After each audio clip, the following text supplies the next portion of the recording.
Lando Chill is the latest artist I've discovered through the Mello Music Group. Mello Music Group, by the way, is easily one of the best hip-hop labels around, I think.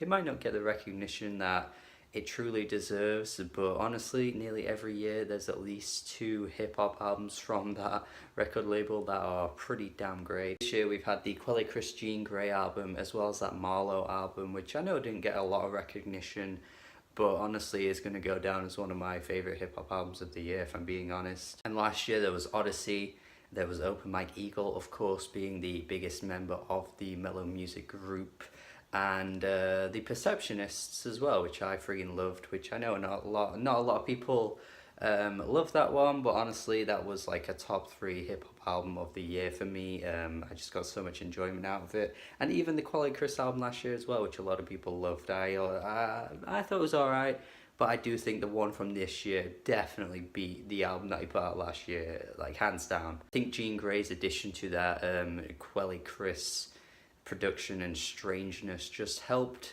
heighten everything, and I just think that's what's so good about Mello Music Group, is that there's just such a strange variety of artists that have interesting flows and have developing ideas on every project. Like there's no real like one artist on the label that has like a sound that sounds like anyone else, even though each artist has a very distinct sound, and you kind of just know that, yeah, this is Mello Music Group. There's just always at least 2 albums a year on this label that's going to be great. Like you can't go a calendar year without at least 2 albums being fucking great. It's just such a great record label.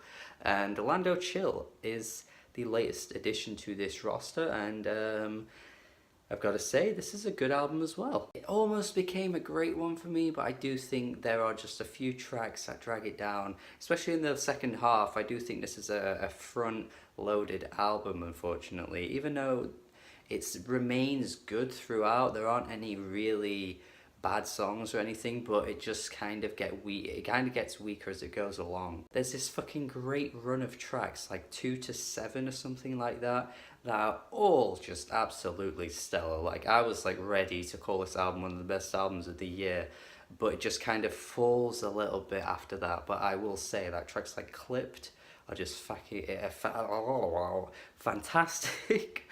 His flow on this one is so good. Like his flows on this album are definitely the best part. He rhymes well, he says some interesting lyrics, but he's not really as introspective as other people on this label, I don't think. He's not really coming out with wowing verses that floor you in the way that Mike would, or Odyssey, or Mr. Liff, or Acrobatic. You know, those are the kind of guys that just have amazing talent when it comes to verses. I just don't think Lando is quite there yet. But Clypped totally reminds me of North North by Vince Staples, actually. I think that flow and that beat, the way he's riding, just totally reminds me of that song in the best kind of way as well, because I think that's one of Vince's best songs, so it's only a good thing. And I've already mentioned Quelly Chris. He has a feature on Peso.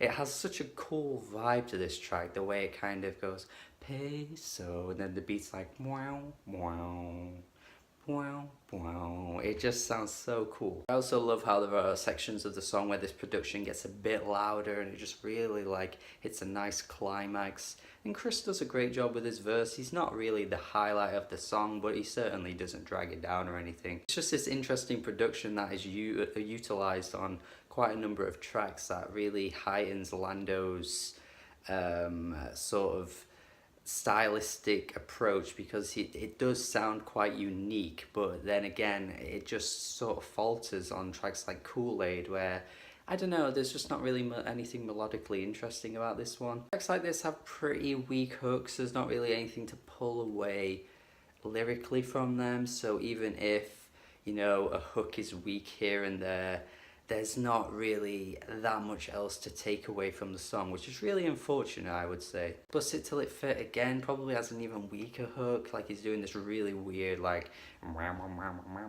again, I guess it's showing the idiosyncratic approach that every Mello Music Group member has with all of their music, but this just doesn't work at all. I don't know, I think the beat is too thin. There's just not enough going on in the track. And yeah, he's just not really pulling this off on the chorus. Yeah, it's just moments like this that really pale in comparison to like the first half, like a Fauna. You know, Fauna is such a great track. This is a track where nothing really slows down when you get to the chorus. Like there's no like halts in his vocals. His flow completely matches the beat, and then once you get to the chorus it speeds up even more. Like there aren't really any lull moments on tracks like Bust It Till It Fit. On a track like All My Life, I think it's done well because he has featured vocalists on the chorus, so he's not really doing anything that's a bit odd or a bit adventurous or maybe a bit improvised. He's got like a genuinely good singer doing the hook. All my life. Sure, it slows down the track a little bit, but there's good singing to match that moment. It's not really out of place, or it doesn't sound a bit eh. I do love the jazzy instrumental on tracks like From the Hip though. It just has such a nice tone to it the whole way through. It certainly gives you this kind of like Saba feel to it from the Care For Me album. I think if you love that album or even like that album, you're probably going to enjoy tracks like From the Hip. There isn't really that much difference from them. It's just I think when the album is front loaded with like the bangers and the really heavy, hard-hitting hip-hop tracks, it just feels a little inconsistent to then end on these kind of tracks. Like, not that you know, these slower tracks are bad, I just think the album could have just had a bit more of a consistent flow to it overall. Generally, I think most of these tracks are pretty damn great, and there are so many good ones that I feel like I can return to over and over again, you know, like Peso, Clypped, Fauna, you know, anything in the first half, as well as All My Life, which is a lovely track as well. So many highlights here that I can't really say the lower moments completely drag it down, but it's just a shame. I feel like this album could have been more, you know? So I'm gonna go 7 out of 10. Definitely check this guy out. Certainly gonna be a name I think more people will be focusing on in a couple of years, I would say. I think he's got a lot of potential. This album's pretty damn good. Hope you get a good recommendation out of this if you've never heard him before. Subscribe to the channel for more reviews if you haven't already. Have a good day. Goodbye. Peso.